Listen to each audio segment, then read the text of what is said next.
Je vous salue tous au nom du Seigneur Jésus. Voilà, ce matin, je suis dans la joie et je veux vous partager la parole. Et mon message est tout d'abord pourquoi Jésus est venu. C'est une bonne question. Devons nous poser cette question et c'est important de recevoir la réponse. Voilà, je veux saluer Hervé. Bonjour Hervé. Sois enrichi dans la parole de Dieu en ce jour. Bonjour Yvonne.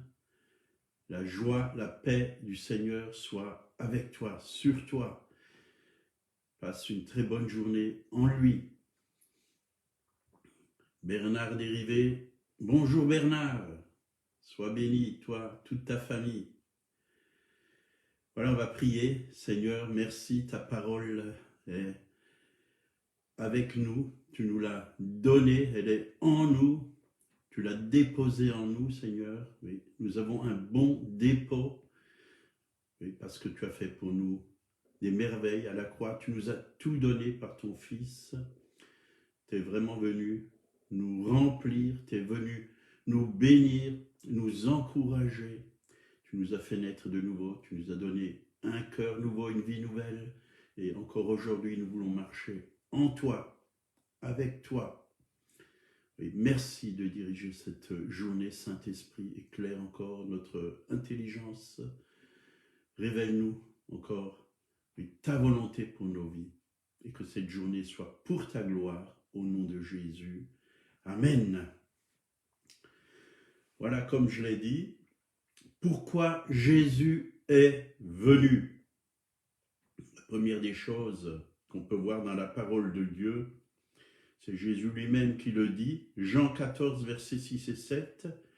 Jésus lui dit, donc, je suis le chemin, la vérité et la vie. Nul ne vient au Père que par moi. Si vous me connaissez, vous connaîtrez aussi mon Père. Et dès maintenant, vous le connaissez et vous l'avez vu. Philippe lui dit, Seigneur, montre-nous le Père, et cela nous suffit.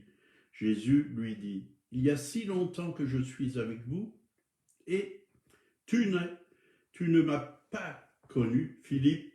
Celui qui m'a vu a vu le Père. Comment dis-tu, montre-nous le Père? Ne crois-tu pas que je suis dans le Père et que le Père est en moi? Les paroles que je vous dis, je ne les dis pas de moi-même, et le Père qui demeure en moi, c'est lui qui fait les œuvres. Voilà, Jésus, quand on l'a vu, quand nous voyons Jésus, quand nous regardons vers Jésus, quand nous tournons le regard vers lui, on voit le Père. Le Père. Il était la représentation même du Père sur la terre. Le Père habitait en Jésus. Jésus habitait dans le Père. Le Saint-Esprit habitait en Jésus. Dieu est venu sur la terre au travers de son Fils Jésus. Donc, nous avons besoin d'avoir cette révélation du Père. Donc, Jésus, il est venu pour nous montrer le chemin qui nous mène au Père. Je suis le chemin qui nous mène où? Au Père. La vérité. Jésus est la vérité. Et la vie.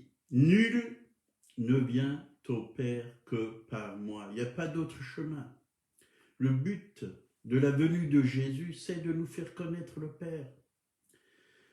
Ce Père si bon, ce Père d'amour. Dieu est amour. Ce Père qui prend soin de nous, ce Père qui a des projets pour nous. C'est le but de la venue de Jésus. Avant tout, c'est cela. C'est pour cela qu'il est venu. Il ne nous a pas laissés orphelins, mais Jésus nous a révélé le Père. Nous avons reçu l'esprit d'adoption avec lequel nous pouvons dire « Abba, Père qui veut dire papa. Donc nous avons besoin de la révélation du Père. Beaucoup de gens connaissent Jésus, un peu le Saint-Esprit, mais très peu le Père. Très peu le Père.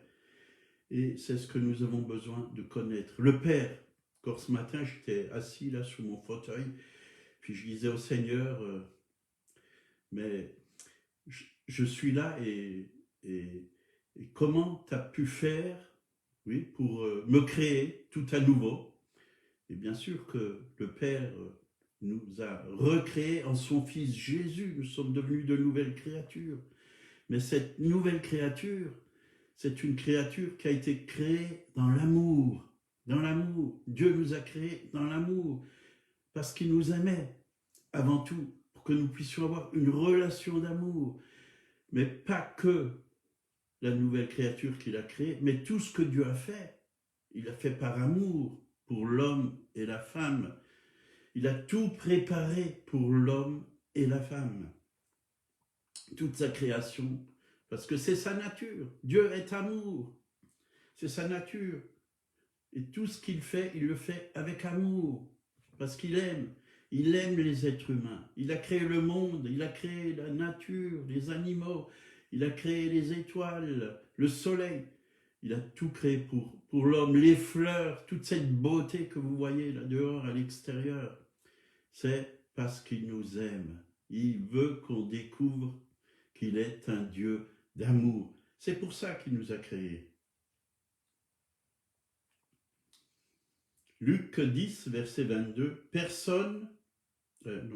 toutes choses ont été données par mon Père, et personne ne connaît qui est le Fils, si ce n'est le Père, ni qui est le Père, si ce n'est le Fils, et celui à qui il veut le révéler. C'est la volonté de Dieu de nous révéler au travers de Jésus, son Fils. C'est sa volonté. Voyez, Philippe qui dit à Jésus, montre-nous le Père. La réponse de Jésus,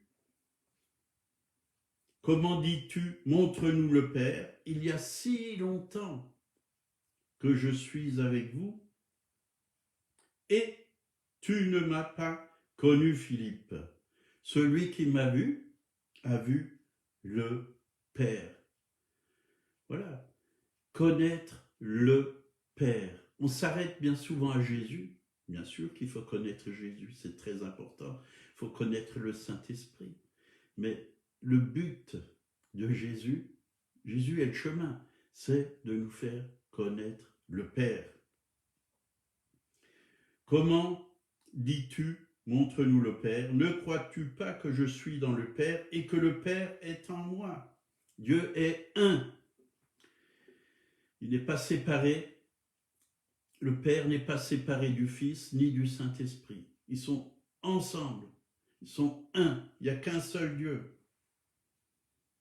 Jésus et le Père ne font qu'un. Il est dans le Père et le Père est en lui. Jésus est l'image parfaite du Père sur la terre. Et quand vous lisez dans les évangiles la vie de Jésus, il était rempli de compassion. Le Père vivait en lui. C'est le Père qui était en lui, cet esprit du Père qui était dans le Fils, qui faisait les œuvres au travers de Jésus. D'ailleurs, il l'a dit lui-même, les œuvres que je fais, c'est le Père qui les fait, c'est lui qui lui montre tout ce qu'il doit faire.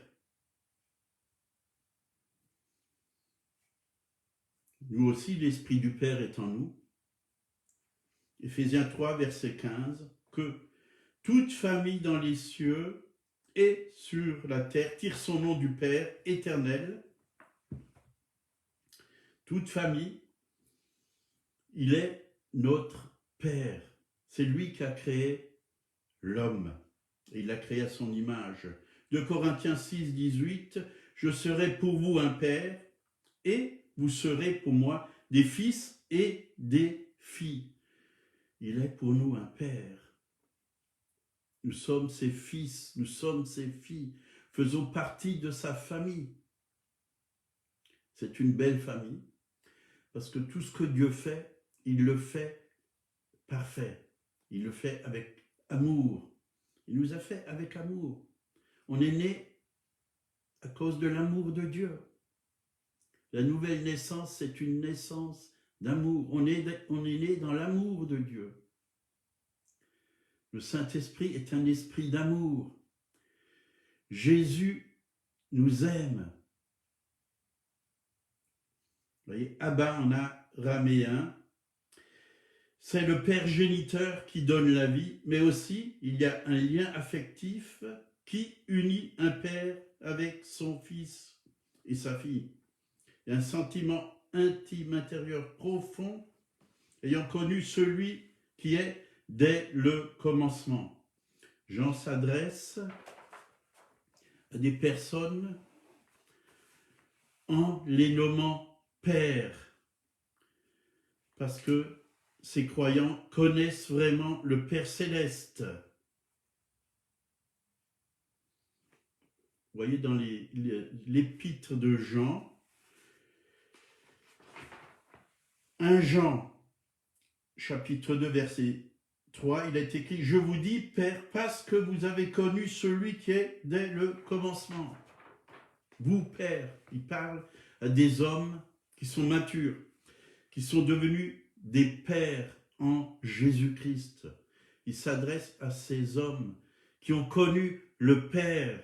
Et quand on connaît le Père, quand cette image du Père vient en nous et que nous vivons de cette vie du Père, c'est-à-dire de la nature divine, de l'amour du Père, de la bonté du Père, alors nous devenons aussi des pères. Mais avant d'être un père, on est des fils.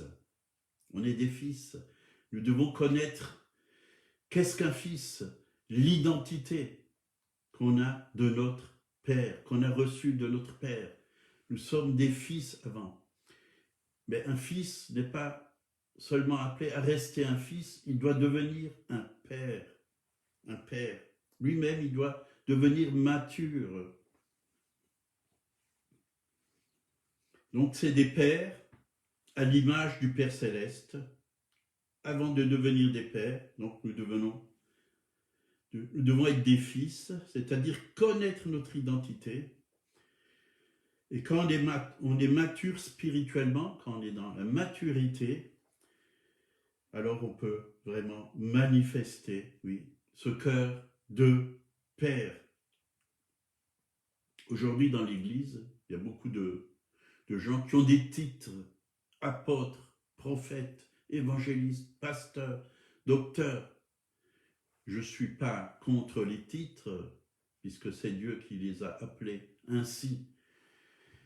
Mais si nous avons ces titres, nous devons aussi avoir ce cœur qui va avec ces titres, ce cœur de père. Il ne suffit pas d'avoir des titres, mais est-ce que nous trouvons des hommes et des femmes qui ont le cœur du père ou de la mère, qui prenons soin comme des pères, les personnes que Dieu met autour de nous?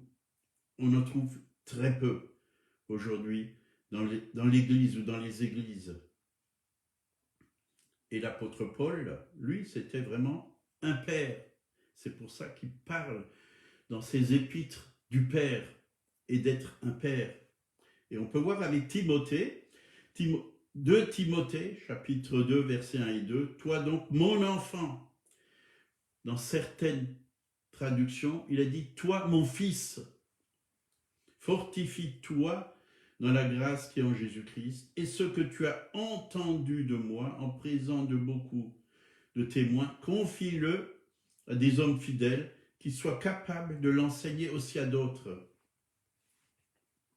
Voyez, il lui a dit, mon enfant ou mon fils, est-ce que nous sommes des pères? Est-ce que vous prenez, je parle là aux responsables, est-ce que vous prenez les personnes que Dieu met autour de vous comme des fils? est-ce que vous les traitez comme des fils? Vous les aimez comme des fils, comme si c'était vos propres enfants? Ça devrait être ainsi spirituellement. Les aimer comme des fils et des filles. Les conseiller, les aimer, les encourager, les nourrir et les diriger. Bien sûr, c'est le Saint-Esprit qui dirige, mais le Saint-Esprit, il est aussi dirige au travers de nous. On est là pour bénir, pour enseigner, pour encourager. Donc il dit à Timothée, toi mon enfant, ou toi mon fils. Et là, il y a une croissance. La croissance. Timothée enseigne à des hommes fidèles. Et Dieu va mettre des hommes ou des femmes qui sont fidèles autour de nous pour que nous puissions les faire grandir, pour qu'ils deviennent, ces fils et ces filles deviennent des pères et des mères. Ce que tu as entendu de moi, confie-le à des hommes fidèles ou des femmes fidèles. C'est ainsi que l'évangile va se répandre. Ce qu'on a reçu, nous le donnons. Mais nous le donnons avec amour.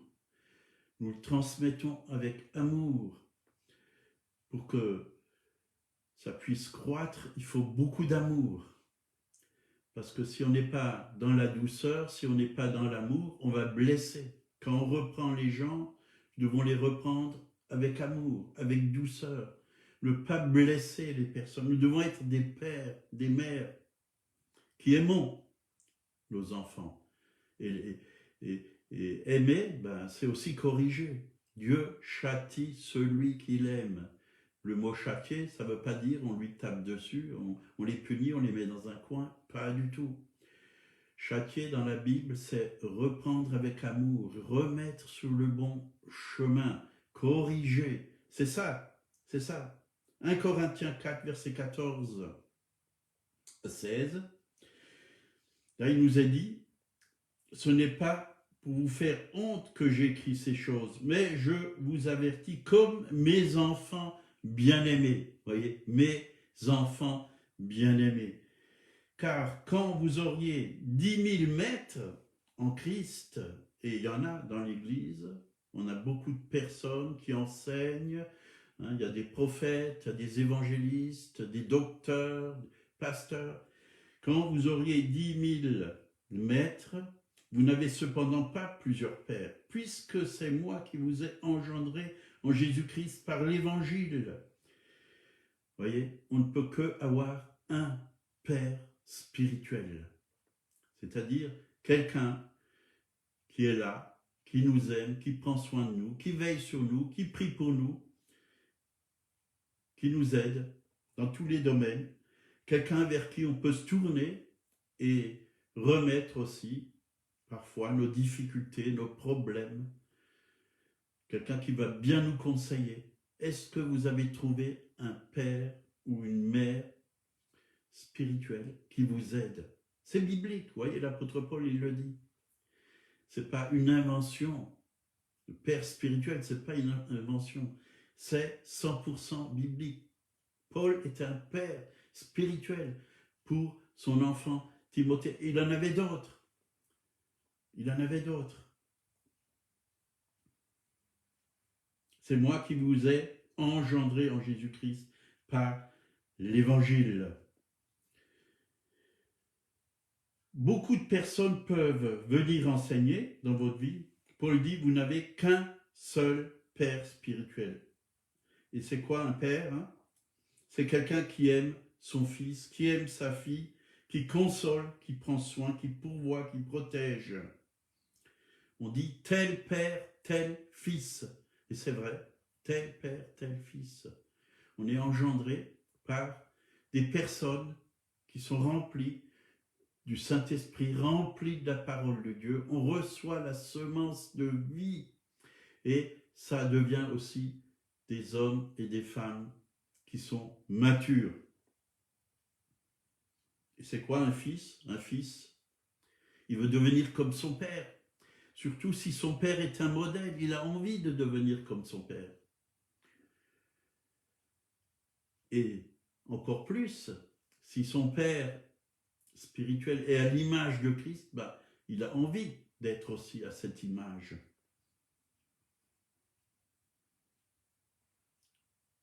C'est un bon exemple à imiter, un bon père. D'ailleurs, qu'est-ce qu'a dit l'apôtre Paul? Soyez mes imitateurs, comme je le suis de Christ.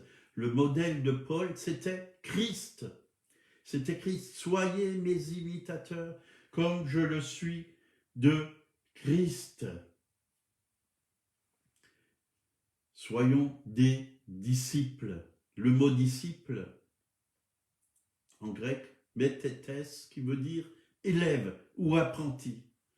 Nous apprenons des pères. Quand j'étais apprenti, j'ai appris de mon maître, c'est-à-dire de mon patron. J'étais apprenti peintre, c'est lui qui m'a montré comment je devais travailler.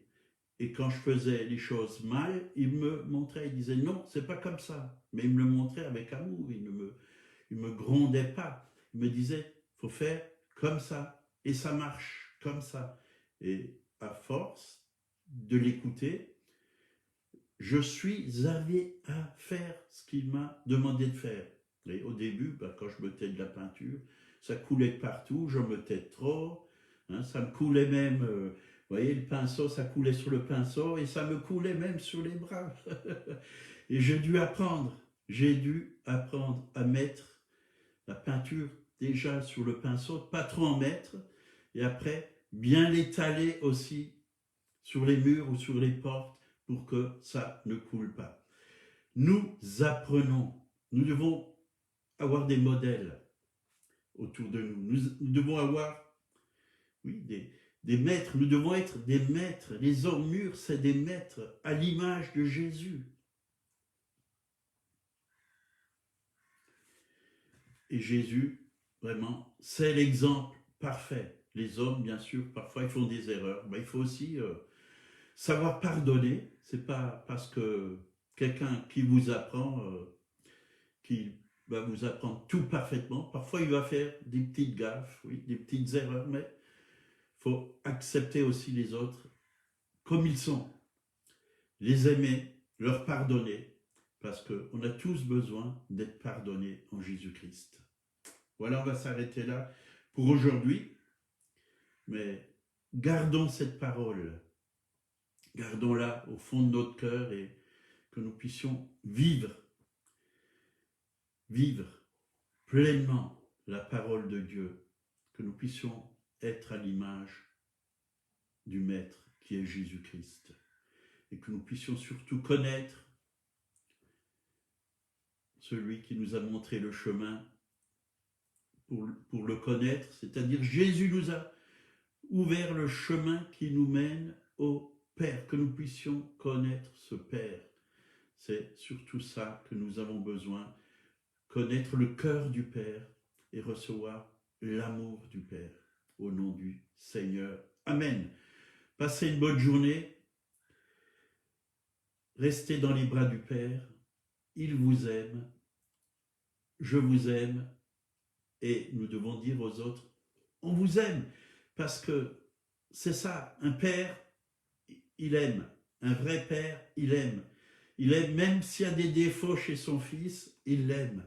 Il l'aime. Parce que l'amour couvre une multitude de fautes.